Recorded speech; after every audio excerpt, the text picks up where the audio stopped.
UNIBEN. Take a look at society, every sector, industry. You'll see undeniably we dominate all the fields. Bashala, RMD, Basket Mountain, Johnny Drew, Harmony, Oboli, just to name but a few. Great UNIBEN, great UNIBEN, great UNIBEN, great UNIBEN, great UNIBEN, great UNIBEN, great UNIBEN. You know, this is the show where we celebrate distinguished alumni of the great University of Benin, men and women that have gone through the institution. They tell us their journey and they try to inspire the current student and also the younger alumni. And on today's episode, we have a scholar with us today. He is a former research associate, politics and governance program at the ODI Global United Kingdom. He was also a junior technical advisor at the Bayelsa State Oil and Energy. Thank you, Toby, for joining us today. Thank you for having me. Thank you. Thank you. Let's delve into the conversation, Toby. I'm privileged to know some information about you, and I know you didn't have your secondary education in Benin. You didn't grow up in Benin as well. So why the choice of University of Benin for your tertiary institution, for your tertiary education? Yeah, thank you.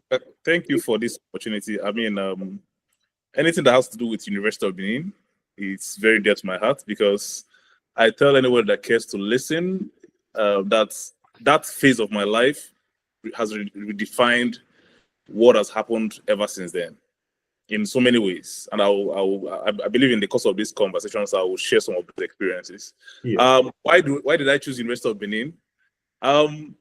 Because of political science and public administration. That's the short answer. Yes, that's why.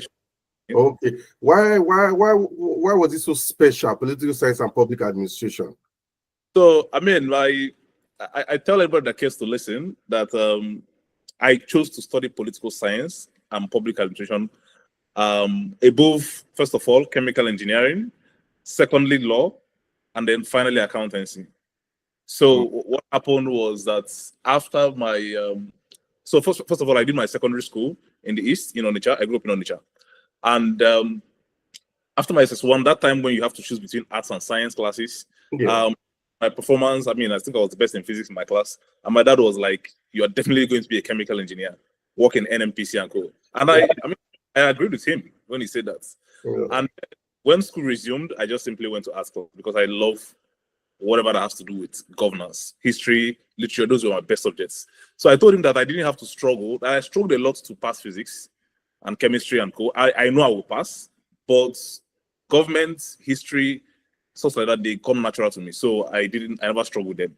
So, and then fast forward to my SS3, I mean, I won that particular battle. My SS3, he said, okay, since you don't want to be a chemical engineer, then you be a lawyer. And I said, okay, no problem. But when it was time for JAM, I told him that I just can't be a lawyer. I want to study a 4-year course and then be done with it.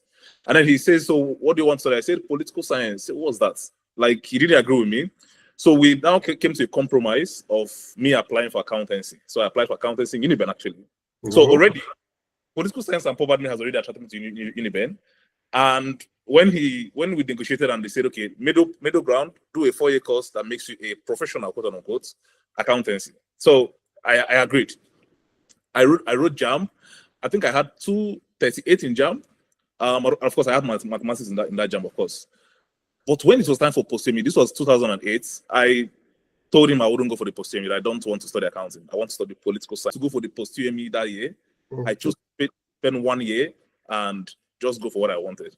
So the following year, I mean, at this point, he knew he couldn't just fight anymore.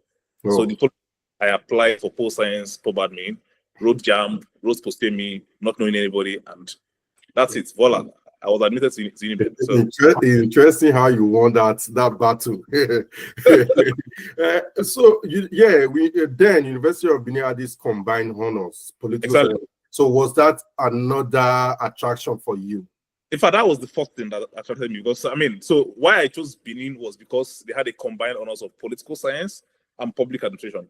And 3 dailies every day, and it kept with me. I put it where students have to read, and then I curate at the end. So I knew so much about what was going on in Nigeria, because every single day I have to read what's going on. Yeah. So when I saw that in JAMB brochure that there was a university that combined political science and public administration, it was very attractive. In fact, what I didn't even mention was that initially my father didn't see any need for me to go to Benin. He was even scared. As they say, like, if you go to Benin, you join these boys and mess up your life. So he was encouraging me to even go to like the University of Nigeria, Nsukka, or even Oka, for example. But I told him that if University of Benin is combining this thing, there must be a reason for it, and that's why I'm choosing it. So yeah, that's it. The combined honors was very attractive for me, and I found that very, very helpful in my journey. Okay. You made a first class at the end of the program. Yeah. Did you set out to make a first class from inception, from 100 level? So that's also another. I think I have a lot of stories from UNIBEN, right? When we resumed, and you know what I'm saying, when we started 100 level. So as I said, I've been excited about the course. So I came to the department the first day, and I saw the class before us, the set before us. I saw their results pasted. So I saw the results was bloody, as we used to say those days, like bloody, right? So I was like, guy, what have you done to yourself? Like, this department seems like going to be a very tough one. Are you sure you're going to survive it? So I just promised myself that since I've managed to convince my dad not to be a chemical engineer, an accountant, and a lawyer, I better just pass. So it wasn't. I just told myself I don't want to have this if a daft, that kind of results. Like I just wanted this whereby I'm going to get like 2-1, like do very well in school. That was honestly, that was it. So because the result I saw before that result I saw, there was no first class there, so it wasn't even an issue. So my point was, if this department has this type of bloody result, mine is not going to be like this. I'm just going to pass. That was it. But then what that meant as well is that I had to now introduce some sort of routine. What they're going to teach the following week or something. So I started doing that because I didn't want to fail, not because I wanted to have a first class, right? But then by the time, and I stayed in Hall 4, by the way, from 100 level. So how uncomfortable the space is another reason for you to go for night class, amongst other things. So by the time they pasted our 100 level results, and I saw I had 15 A's out of 17. Like, that was when I knew that, okay, now I see that first class. Okay. Yeah, that's the story. Yeah. Okay. Our class, the 2012-2013 graduating class, we made 4 first class. 4 individuals made first class. And before then, it was rumored that the department might not award every one of you, the deserving students. But after after Senate had approved and it was pasted, the list, did that serve as a confidence boost for you that you can trust the system to award deserving students? Honestly, I won't feel that our class was so good that it could have been more. Yes. Yeah. So because I know at least 2 individuals that had like 4.4 something in the class. So and I put this. It's not just about having first class, like the name for first class or the tag. It's also what you are able to do with it. Those 4 persons you mentioned and the other persons I refer to are people I know that whether they had first class written on their certificate or not, they were definitely going to thrive in life. But then to answer your question in terms of like the system, trusting in the system, I think I'm going to give a lot of credit to some of our lecturers within the department, particularly Professor Wade. Who was the HOD at Little Betty, yeah. Yes. Okay. So, God rest his soul. What I heard from the grapevine was that it kind of caused a stir within the department and even in the faculty. Like, how could you have 4 persons have a first class? And before them, I think it was about cumulatively like 4. The whole from 1970 or so. Yeah. Up until, so it was right. And then to turn out 4 sounded like it was too much. So, and from what I heard, I mean, this can be verified by our professors, maybe those who were in the room. Obede said that he needed to think about it when people raised those things. So, and I learned that one of the things he did was to ask for our scripts from 100 level up until final year, just to see what has happened over the years. And he saw that he's in his own course. I think he's thorough statistics. Yeah. He saw that the four of us also had A's in that course. So it sort of made him more confident. It was like he's going to defend his results up until Senate, and this is just what I heard, anyways. But I wouldn't be surprised if he did that, because Professor Wade in different ways mentor some of us and encourage us to be best at whatever we do. So yeah, that's it. Yeah. Okay, let's move away a bit from academics. Let's go to your school politics. Okay. I think that's one story that we all were involved, and it was not something that was very pleasing to us at the end. Yes. You brought yourself forward to contest for the position of Secretary General of the Students' Union, and yes, you were not cleared to participate in that election. How did you receive that unfortunate, I'll call it unfortunate news? Yes. I mean, of course, naturally, I felt really bad about it. And I felt bad not because I lost an election. I felt bad because some persons just sat down and decided to systematically remove people who they felt were threats. I mean, that's how I interpreted it. But then I tell people that that's one of the best things that happened to me, and I will explain. Because so first of all, in 200 level, I picked interest in school politics. A friend of mine, very close friend of mine, Innocent Okotubu, was contesting for welfare. He asked me to manage his campaigns, and I did that. So from that point, I started thinking about, serving at that level, being the Secretary General of the Student Union. And I started campaigning. I went to all the halls of residence, both Ekama campus, Ubo campus. But of course, that took a toll on my academics. That level was my worst results in the rest of the year. Like that was the only level that I didn't have in first class. I had high 2-1, but like it wasn't good, because I had to run around. But my point is that I put in so much effort into that, because I felt that the art of governance, there's this thing that people say about political scientists or people who will just theorize. I wanted to apply myself to the political process beyond what I know I wanted to engage in politics. So I decided to do that through that process. But then after all the hard work and the encouragement, because people really encouraged me, and that's even what made me feel very bad, because people actually applied themselves to the process and they wanted to support me. But then, just 1 week to the election, some people said you are disqualified, and I asked validly, what am I being disqualified for? Is it that am I pardon my French, am I a cultist, or have I done anything that suggests that I will be a problem to my fellow students or to the university? And there was no response. I'll go back to the same person I mentioned earlier, Professor Bede. It was HOD. I went to him. I went to meet with him and said, Prof, see what's going on. I'm really sad about this. I want to fight this, And he called me. He said, young man, you have a bright future. Part of the things you also need to learn about politics is that it's not all about winning. It's not all about having your way. It's the process as well, because it teaches you a lot of things. And in retrospect, I think I learned a lot from that process. So it taught me, he told me that, yes, you can decide to go join students and conduct riots and, make noise around campus, but it might not be the best thing for you at this point. Maybe you should actually consider taking some time off and just reflecting on what you want to do as you move to your final year. That was the best advice anybody could have given me. And what I simply did was I just kind of took a step back, not because I was scared of engaging the authorities at that point, but because I got a very valid advice. I know I've learned from that process of campaigning and all, because we campaigned for over 3 months. So yeah. I'm very happy about it. So, and that's what I did. So I decided to just take a step back. Yes, I was sad about what has happened. I know it was unjust, but at the same time, I've learned from it. And then, that's taking a step back also now helped me to bounce back, right? I was able to now focus purely on my academics during the final year and had a first class in the final year as well. And if not for that, I think if I become a SUG Sec Gen, I would have struggled. Yeah. Okay. Let's talk about takeaways. What you took from the institution, what you outside the academics, definitely. Yeah, what are those attributes you hold on to till today and felt UNIBEN actually gave me this? At the beginning of the of the interview, you mentioned that UNIBEN redefines you. So can you let us know in what ways did UNIBEN redefine you? I think one of the most important things I took away from UNIBEN is not actually just having a first class. It was the relationships.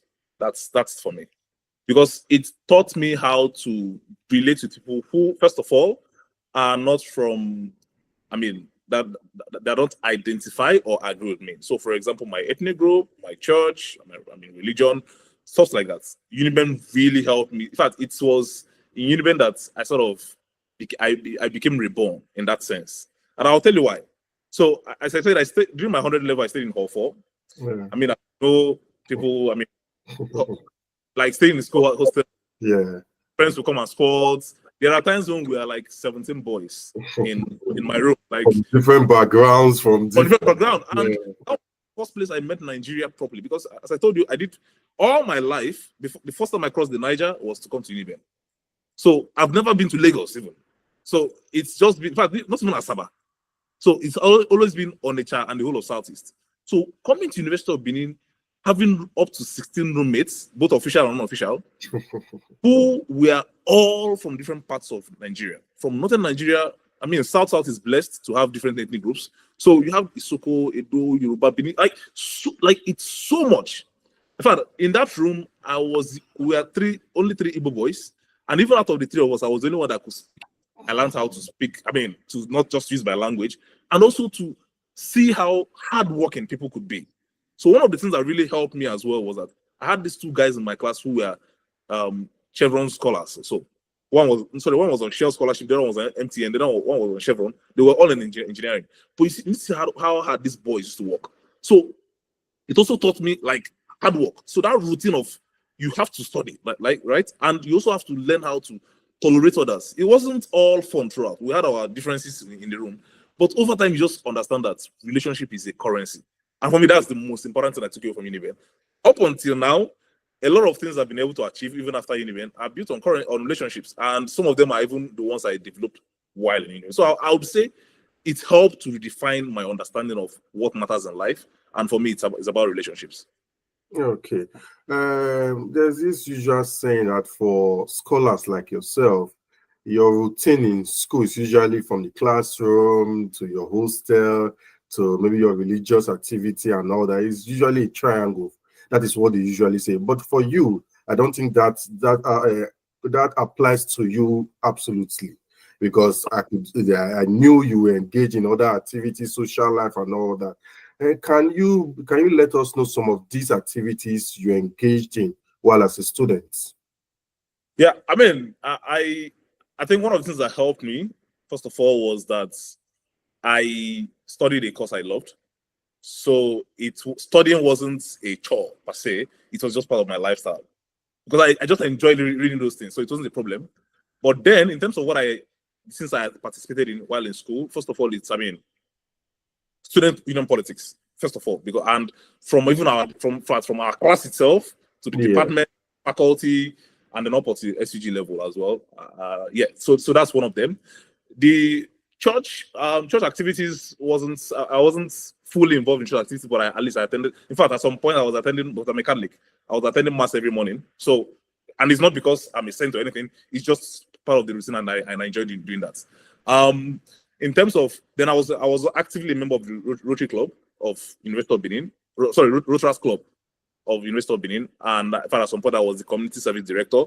So we did lots of sensitization around campus. We did road shows and a couple of things as well.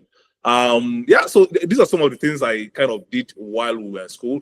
Of course, I also took part in the sort of like the association of folks from my state, but not just more or less like a member. I think the things I really prioritized while in school was my studies, my politics as an activity, Rotary Club, and then to some extent church activities. And of course, I had friends, and whenever I needed to, I attended parties and let's talk about your post-UNIBEN era. In 2018-19, you won the AIG scholarship. That's the African Initiative for Governance Scholarship, which is a brainchild of a distinguished alumni of our university. Agbuje Mokwede. What motivated you to apply for this scholarship? Especially taking into consideration the clause associated with the scholarship that you must return back to Nigeria to use your knowledge, the 1-year program at the University of Oxford. Because I think there are other scholarships out there that you could have gone for, and without such a clause. Most people do not want to come back to Nigeria, yes, and it's okay, it's fair for them. But you chose this and you won it, which is highly competitive. You did, and what motivated you to go in for this scholarship? So, I mean, my journey when it comes to scholarships has been in lots of ups and downs. One of the first decisions I made after UNIBEN was that I was going to be a lecturer. First of all, before any other thing, that was my plan. And secondly, I convinced myself that I must do a master's degree, because if I'm going to be a lecturer, I need to have a master's at the very least, so that I can be maybe like an assistant lecturer and all. And of course, at some point, do a PhD. So it was there in my mind. So, but what that meant as well was that I needed to be applying for scholarships. I started applying for scholarships from 2014, different ones, different opportunities. Sometimes some of them worked out, some of them I wasn't very successful. Sometimes I just get to the final stage and it wasn't successful. But to answer your question with the the AIG scholarship, it's when I saw that application, I knew that was exactly what I needed. Because personally, I have always been interested in public leadership, and that's why, as we discussed earlier, I could create time to participate in student union politics. So for me, public leadership is really important, and it's actually it's at the core of whatever development that Nigeria can achieve in the future. So I felt it was a very unique opportunity to not just get world-class education at Oxford University, but also to be mentored by people who really are keen about Nigeria's development. And most importantly, this is our own. Like, this is a Nigerian committing significant resources, because it's a lot of money. Yeah. To home. So for me, it was in fact, I don't even see it as a problem at all if I have to go back to Nigeria, because Nigeria is actually our home. So no matter where I find myself tomorrow, Nigeria is my home. So it wasn't a problem at all for me to opt for that. And in retrospect, I think it's one of the best decisions of my life as well. Like, that I chose that over any other opportunity that has come my way. Because, as I said, public leadership is really important. And those who are either the best or they hope to be the best from our country should always think of home, no matter what. Because, while the world is a global village, we can all function wherever we find ourselves. I think that thought of home is very important. And for me, it was a no-brainer. I was very happy to do that, and I enjoyed that experience. Okay. You just mentioned that you after UNIBEN, you wanted to become a lecturer. Currently, you are doing your PhD in politics. Is that still the plan, to see impacts through that means? Yes and no. Yes, in the sense that I've seen that it's not always about boxing yourself in only one corner. You could actually do a lot, not just by being called lecturer by that title. I am absolutely interested in teaching any day, anytime. But part of the experience I've gained in the last 10 years is also around international development, like practice itself. It's also around public policy making. And if being a lecturer means completely forgetting these areas I mentioned, then no. But if being a lecturer means still facilitating that synergy between the town and the gown, and working in a university, but also actively, engaging, because one of the challenges we have with our education system is that sometimes it's not very practice-based. It's lots of theories. So I see myself as someone who has been blessed with that unique opportunity of, being in the field, working in international development, but at the same time, having what it takes to also teach in a university. I think that's a unique opportunity, and I like to take that when the opportunity presents itself. But it wouldn't be to just choose only one and then forget about the other one. Okay. Lastly, in one of your publications, an institution in search of identity, the local government systems in Nigeria. I think you did this publication in 2018, and recently in July, I think July 11th this year, the Supreme Court granted financial autonomy to our local government areas, the 774. This also, and is something historic for us, because of the important proximity between the people and the local government and councils. Nigerians are not really excited about this because they feel this would make the local government attract more desperate politicians who want to use the office to enrich themselves. What's your take on this? I think there still needs to be some level of autonomy at the local government level. I mean, currently I'm at King's College London, so I also live in London. And you would agree with me that the council is very important. A lot of development that's happening is at the council. Yeah. So on paper, it is really important for the local government to have some level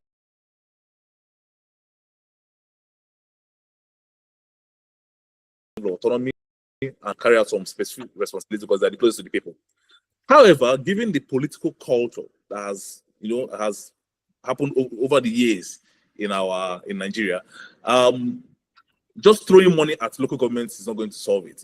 I feel it's just going to encourage, as you rightly said, people with questionable character or people who don't mind going dirty just to get access to that money. So it becomes an issue of access to money. And this is not peculiar to local governments. Unfortunately, at almost all levels of our politics, you find this type of characters. But the challenge for local governments is that you now have it will become so many that it will even be more difficult to handle. My personal opinion on the issue of local government autonomy is that I think federal governments should stop dictating to states whether it's the number of local government they should have or how they should run their local affairs. Let this be a relationship between the federal government and the subnationals, the states. The states by themselves should now decide what actually works for them. If they need to have 50 local governments to develop, it is their problem. And of course, the idea of tax for service, the idea of people being accountable can now be more promoted. I'm all for, encouraging Nigerians at the subnational level to take on more responsibilities and become accountable for those responsibilities. It's not going to diminish the importance of the federal government. But I think if development is going to happen in our country, the subnational part, while the states needs to be at the forefront of it. So of course, supported by local governments. But then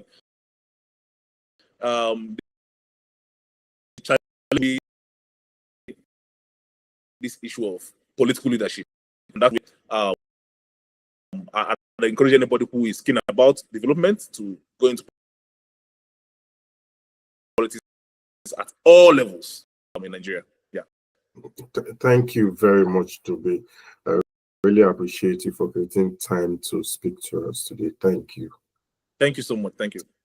I've been speaking with Toby Chukwu, a Africa Initiative scholar and a first-class graduate of the Department of Political Science and Public Administration, University of Benin. Continue to share our videos as we continue to motivate people about the paths to go.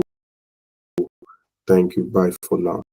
1970, we sure we